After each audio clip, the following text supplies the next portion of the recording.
नमस्कार, मैं ललित चौधरी, आप देख रहे हैं द लोकमंच। तो भाई संजय राउत और बीजेपी के बीच में ईडी को लेकर ये जो युद्ध चल रहा है वो खत्म होने का नाम नहीं ले रहा है।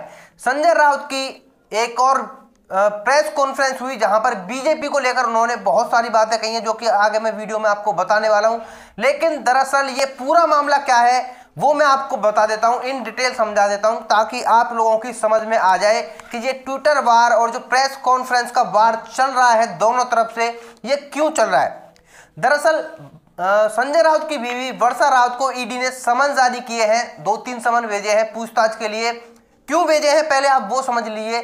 दरअसल वर्षा राउत और माधुरी प्रवीण राउत एक कंपनी में, ऐसा किरीट सोमैया ने कहा है, मैं आपको बताऊं उनकी तरफ से ये एक ट्वीट आया है। उन्होंने कहा है कि वर्षा राउत और माधुरी प्रवीण राउत सिद्धांत सिस्कॉन प्राइवेट लिमिटेड कंपनी में डायरेक्टर थी। ठीक है, उन्होंने कहा जबकि प्रवीण राउत SDIL से जुड़ी गुरु आशीष कंस्ट्रक्शन के डायरेक्टर थे। ये दो कंपनी हो गई, एक की डायरेक्टर थी वर्षा राउत और माधुरी प्रवीण राउत, और SDIL से जुड़ी कंपनी थी एक गुरु आशीष कंस्ट्रक्शन, उसके डायरेक्टर थे प्रवीण राउत। ये किरीट सोमैया ने आरोप लगाए हैं। PNC बैंक ने, अब क्या है, PNC बैंक यानी कि पंजाब नेशनल बैंक और महाराष्ट्र कोऑपरेटिव बैंक ने HDIL कंपनी को 5400 करोड़ रुपए का ट्रांजैक्शन हुआ था, मतलब पैसा भेजा था 5400 करोड़ रुपए। अब 5400 करोड़ रुपए में से SDIL ने प्रवीण राउत की कंपनी थी जो गुरु आशीष कंस्ट्रक्शन, उसको 100 करोड़ रुपए का ट्रांजैक्शन किया था।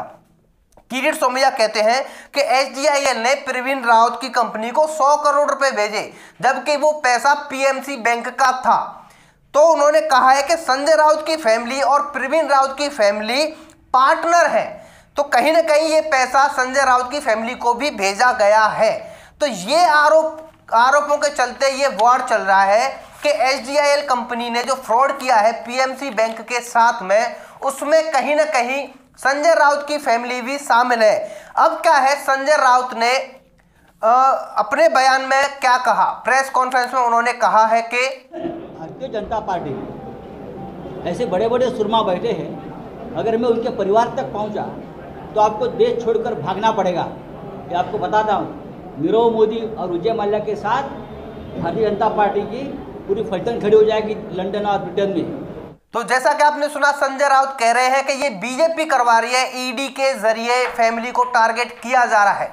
शिव सैनिकों ने ईडी के दफ्तर के बाहर भी बीजेपी का एक कार्यालय है ऐसे करके बोर्ड लगा दिया है कि ये बीजेपी की तरफ से काम कर रहा है।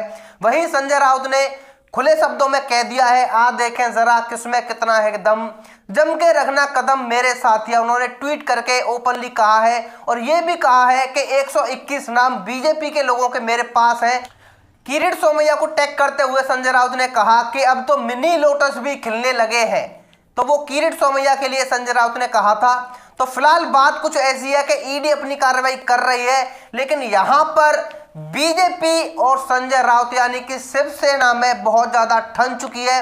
दोनों एक दूसरे के ऊपर आरोप लगा रहे हैं, दोनों तरफ से आरोप लग रहे हैं, लेकिन फिलहाल जो कार्रवाई हो रही है वो वर्षा राउत के ऊपर ईडी कर रही है। अब हम लोग वेट कर रहे हैं कि संजय राउत वो 121 बड़े नाम जो बीजेपी के नेता हैं वो कब सामने रखेंगे, कब ईडी को सौंपेंगे और उनके ऊपर कब कार्रवाई होती है, कार्रवाई होती भी है या फिर नहीं होती है, ये दोनों बात देखने वाली होंगी। लेकिन यहाँ पर जो बड़ी बात है वो ये है जो किरीट सोमैया ने कही है कि 5400 करोड़ रुपए का ट्रांजैक्शन हुआ है SDIL कंपनी को, और SDIL कंपनी ने प्रवीण राउत की कंपनी को 100 करोड़ रुपए भेजे हैं, और संजय राउत की फैमिली और प्रवीण राउत की फैमिली आपस में पार्टनर है।